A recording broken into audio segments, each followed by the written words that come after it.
Hey everyone, welcome to the Dojo Live recap show where we talk about last week's guest and the topic that we discussed.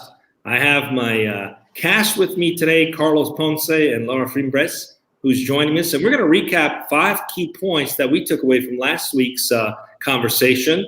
So please welcome my fellow hosts. Let's see if we can get this done in 10 minutes, guys.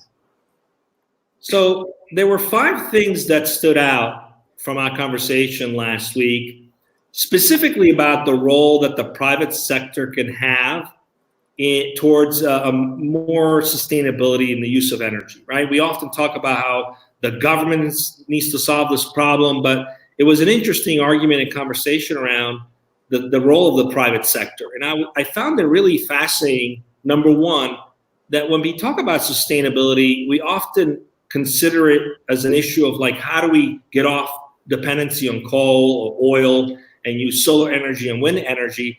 But there's also another element that's not often discussed, which is accessibility.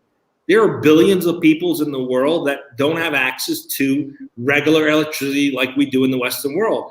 There's these constant rolling brownouts, which could be considered dangerous for people in terms of, a family with young children, for example, can't warm up food because they have no electricity for days. So I found it very fascinating that these are real issues that are facing society today. And instead of thinking about what is the government doing about it, the private sector can do its role. So what did you guys think about that? Did that stand out for you guys as well? Yeah, Tulu, it certainly did. And I think that's a lot of people might think that it's something that is relevant only to developing nations, but it's really not. It's also in the developed world, something that goes on in the developed world. As the guests that we had last year mentioned, and I think it has a lot of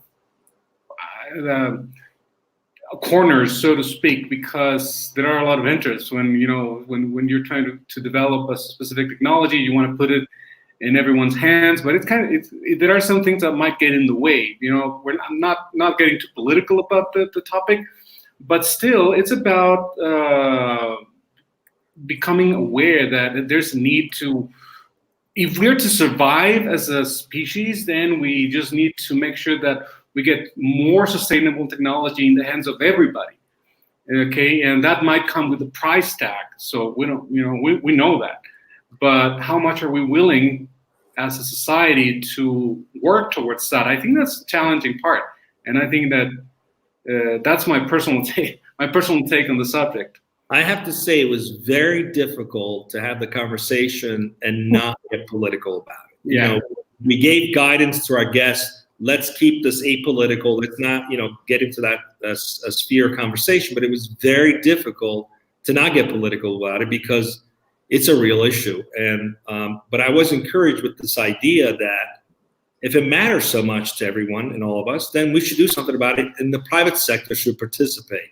I think that came loud and clear. And the idea that solar energy is free, right? There's solar energy, wind energy. There's a lot more that can be done to look at alternative sources of energy that are sustainable. And as a private sector, deploy those. Like use that in your, how you power up your office buildings and so on and so forth. So I was encouraged to hear that there's a bit of a push towards trying to get the private sector involved instead of waiting for someone at the higher ups to make these decisions. Laura, what stood out for you? Yeah, I think on what you're saying about the solar energy being free. Yeah, I mean, I think it's a win-win situation because you are actually helping the planet. I mean, and you're also saving money. I mean, at first, it cannot be the cheapest option to have at your office, at your house, but at the end of the day, I think it's like a win-win situation for everyone and for you. You're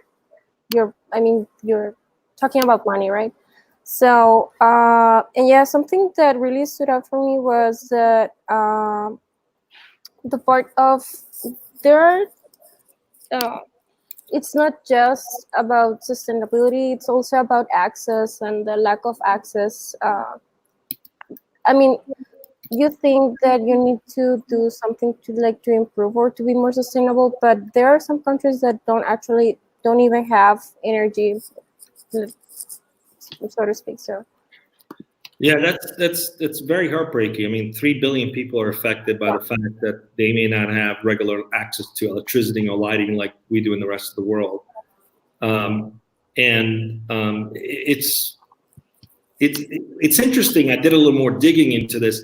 The cost of some of these sustainable technologies are not necessarily more expensive because it costs more to produce these technologies. It's because of patents that have been locked out, that have locked out these technology for the most part, that are in many cases patents that are being held by companies that are not going to gain much from moving into a more sustainable environment. And that's really, honestly, that's very sad that is the case.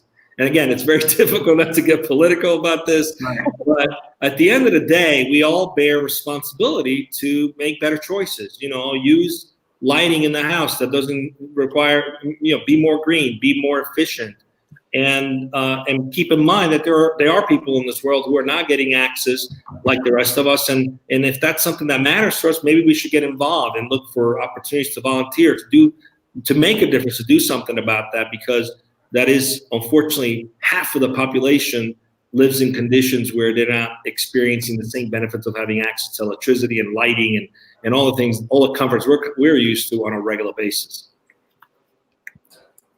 That's right, Tulio.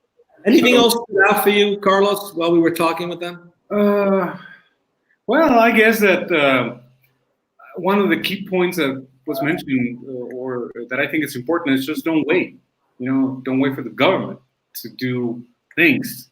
You can start small, right from your home, and it's all about a vision. It's all about fostering whatever an individual can do at the personal level, and then at the family level, at the community level, in a private way. But we don't. The bottom line is just don't wait for anyone or for the government, much less for the government to do what needs to be done in order to pursue sustainability and sustainable technology.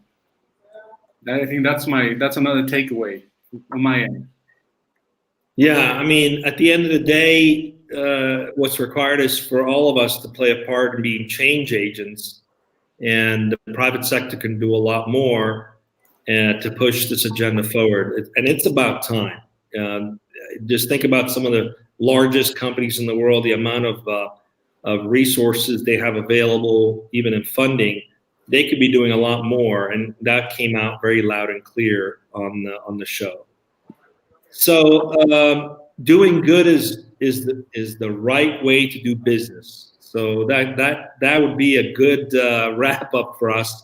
Before we wrap up, I just want to say, if any one of you watching this, if you want to participate on the recap show, we'd love to have other people on the recap show. We created this so that it's not just us talking on the show, but getting actually feedback from audience members. All you have to do is watch Dojo Live on Wednesdays at 1 p.m. There's many ways you can watch it. You can watch it on our website. You can watch it on LinkedIn Live, on Facebook Live, on Twitter Live, on YouTube, on Twitch. So there's plenty of opportunities for you to watch it. And all you need to do is just recap and come up with 4 or 5 key points that you took away from the show, and just send those to any one of us. Send it to Carlos, myself, email us. There's a million ways you can reach out to us, DM us, and just give us those points, and we will pick 1 or 2 people randomly to participate. And you'll get 10 minutes of fame here on LinkedIn Live or wherever else you're watching. So please join us. And what's coming up Wednesday for our next Dojo Live, Carlos? For our next Dojo Live, we are going to be having a conversation with, I'll tell you right now in a minute, with Kristen McCann Flynn, the founder and CEO of GoCoach.com. This is going to be interesting because it's about, it's very Dojo Live oriented. It's a culture of learning, or how to create a culture of learning within an organization. So that should be interesting. And that's going to be happening this Wednesday, which is in a couple of days, 1 p.m. Pacific. A culture of learning with Kristen McCann Flynn, founder and CEO of GoCoach. I'm looking forward to that show. Everyone, thanks for joining us today. We'll talk to you soon. Talk soon. Thank you, everyone.